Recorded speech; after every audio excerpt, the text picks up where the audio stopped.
We would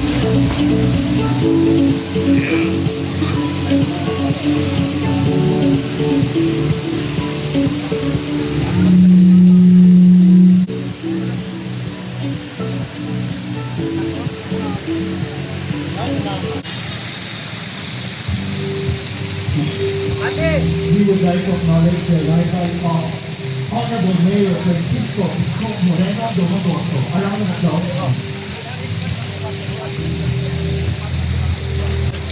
Chi Atienza.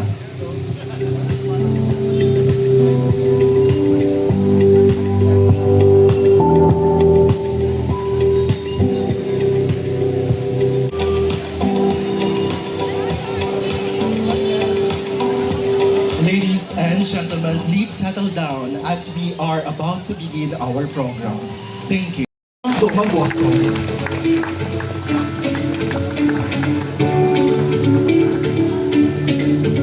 Maraming salamat. Maupo po kayong lahat.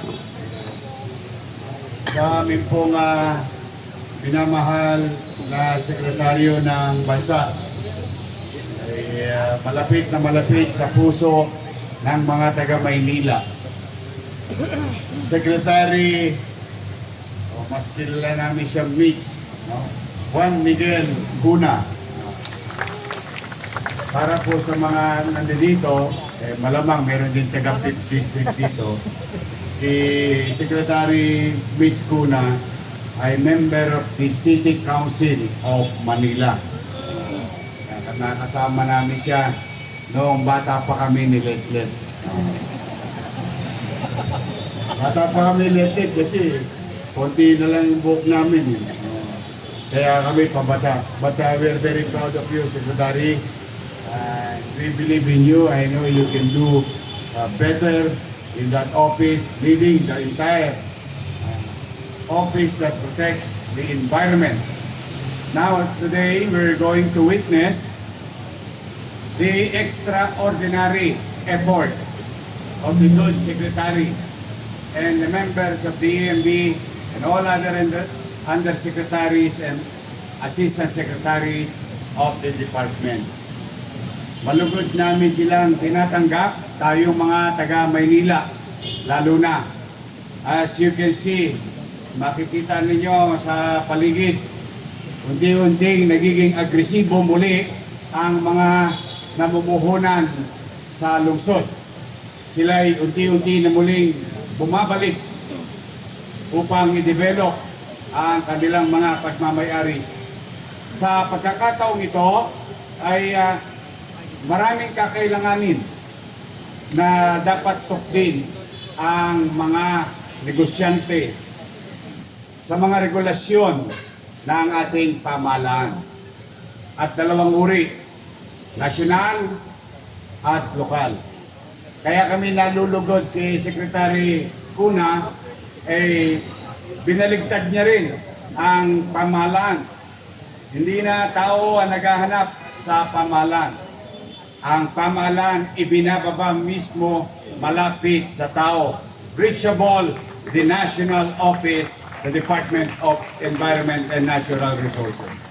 And these are the things that complies with what you call ease of doing business in the city of Manila. Kaya kami ni Vice Mayor Chi Atienza, ando dito, pinakamagandang Vice Mayor sa buong Pilipinas. Basta Manileña, maganda. At may asin pa. Kaya po, ngayon sa lahat ng mga kasapit pamunuan, department or bureau chief ng DNR, on behalf of the people of Manila, on behalf of the business sector doing business in Manila, which we grow again. May kalahin ninyo, nakakatatlong buwan pa lang tayo. There is about 2,100 plus newly registered business in the city of Manila. Despite the crisis, the city government enjoys to, tanggapin, yakapin at patuloy silang naghahanap buhay at nagbabaka sakali na makapaghanap buhay sa lungsod. Kaya talaga pong itong ginagawa ng DNR ay napakalaking bagay sa amin bilang lokal na pamahalaan, sapagkat sa ibang mga lituntuning aming ipapatupad, may bahagi noon ay manggagaling sa national government. Huwag na kayong lumayo. Isa sa malaking problema ng mga malalaking development ay ECC. But with these activities, programs of DNR, through the leadership of Attorney Miguel Cuna as Secretary and his team, ay mas gagaang, mas bibilis, mas dadali. Which your city's policy in Manila aligned with your city's policy. Sabi ko nga kila Levi Pacundo, sabi ko, pag may magbubukas ng negosyo, bigyan mo ng permiso agad-agad, so as they comply with the ABCs, but immediately give them and let them operate as soon as possible. Why? More than the taxes that we're going to enjoy by December 31 of 2026 or every quarter thereon, no?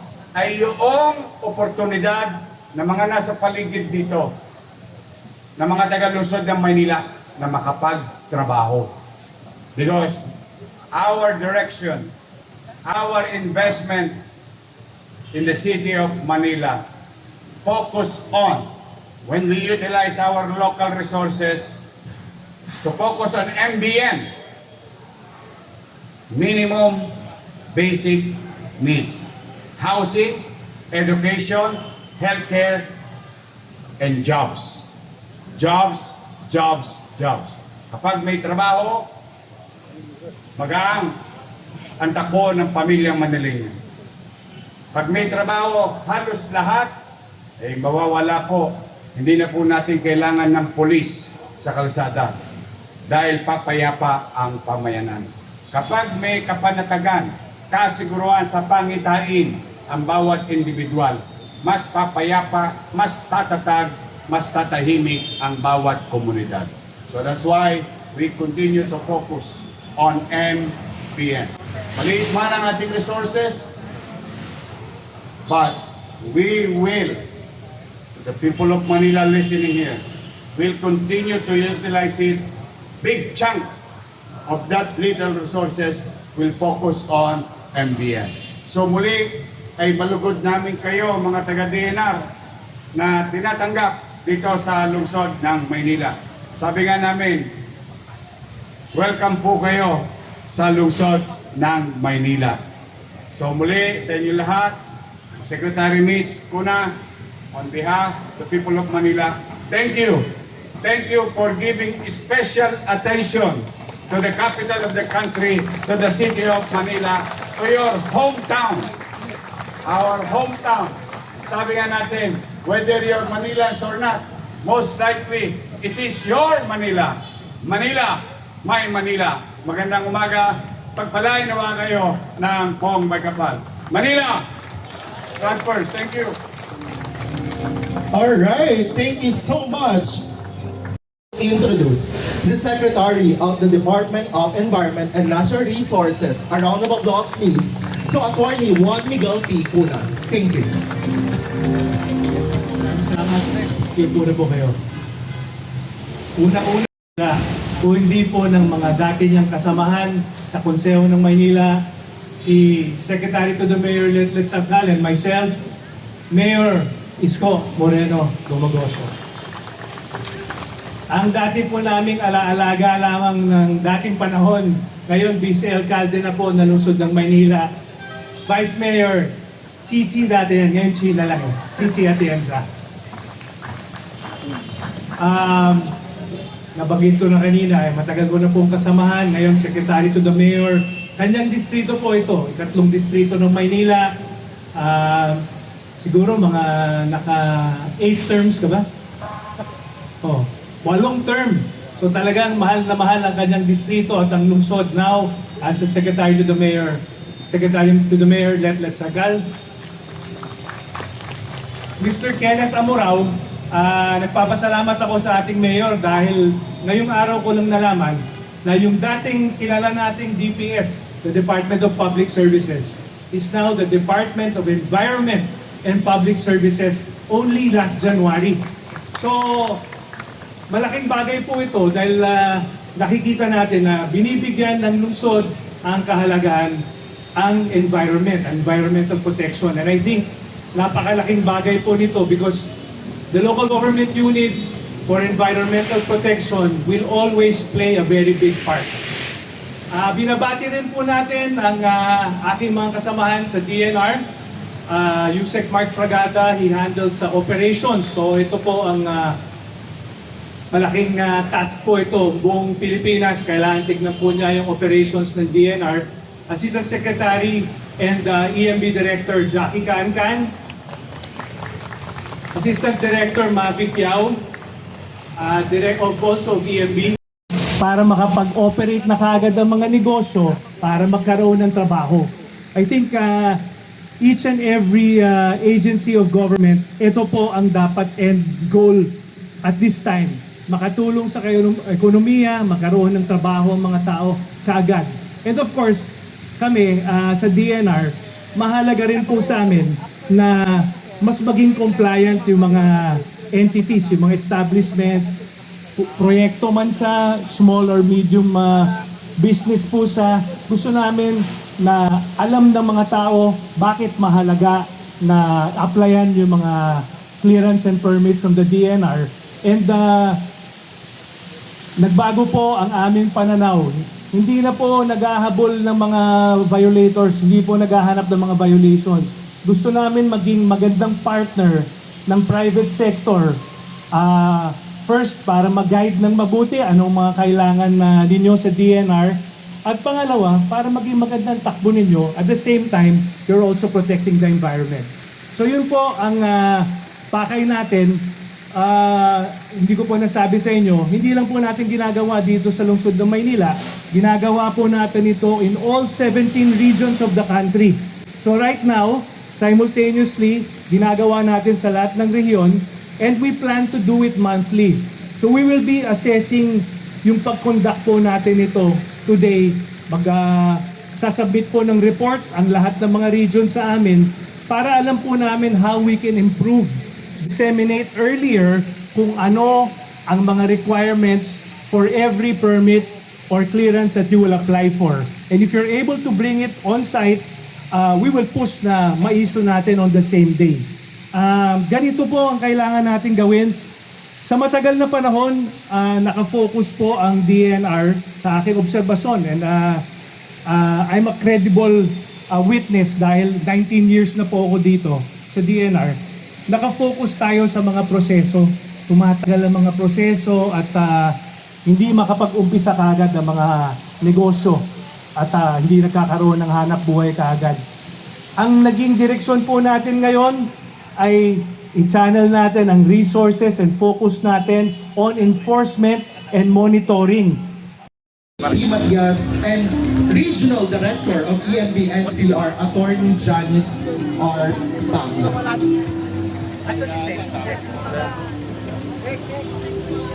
So as mentioned earlier, ladies and gentlemen, ang permitting on wheels ay hindi lamang po isang information drive. Ito ay isang one-stop on-site and online-enabled service hub.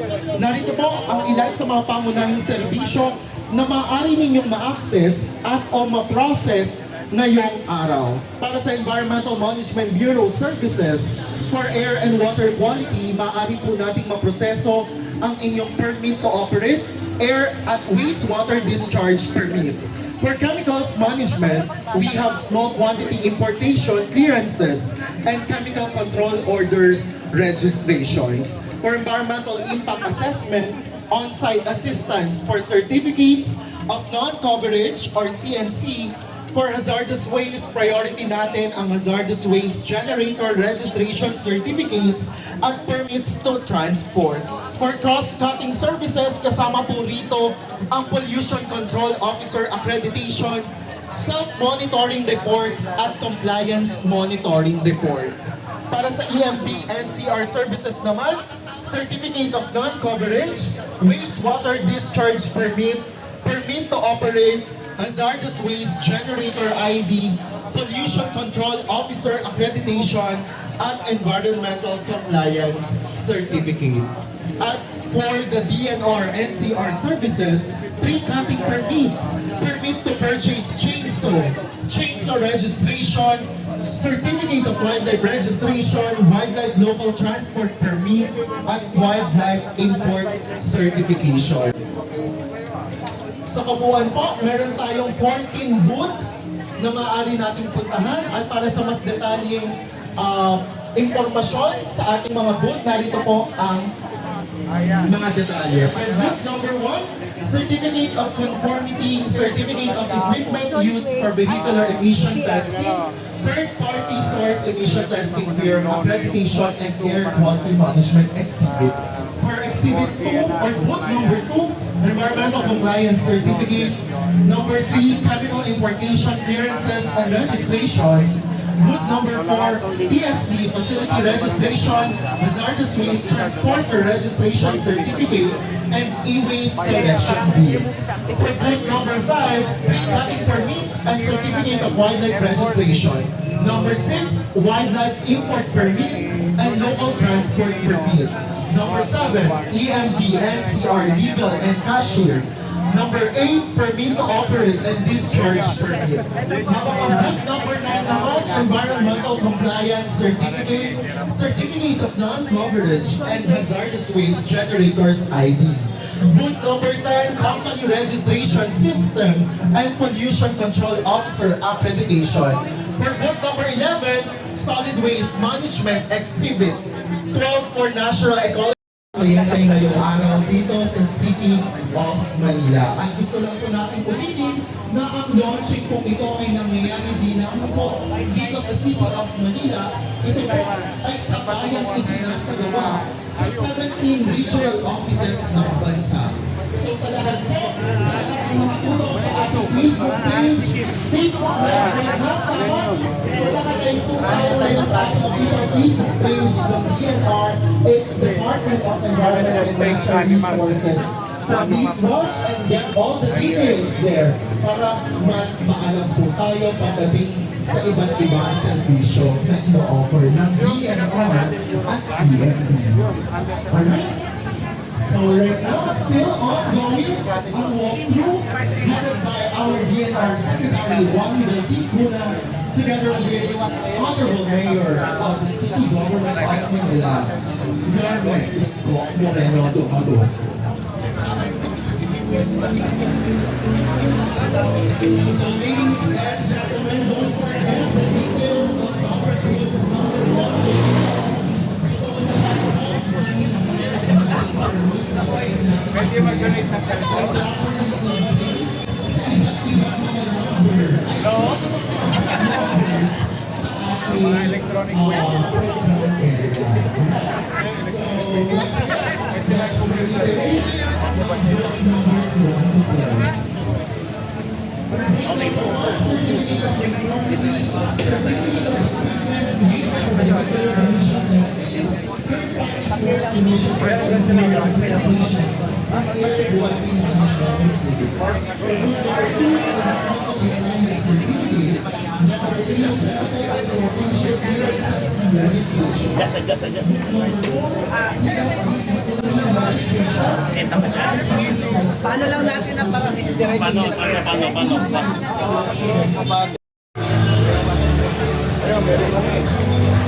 Pero kami, binigyan nyo kami para. Binigyan nyo kami para. Sa ano? Nasa Mehan Garden.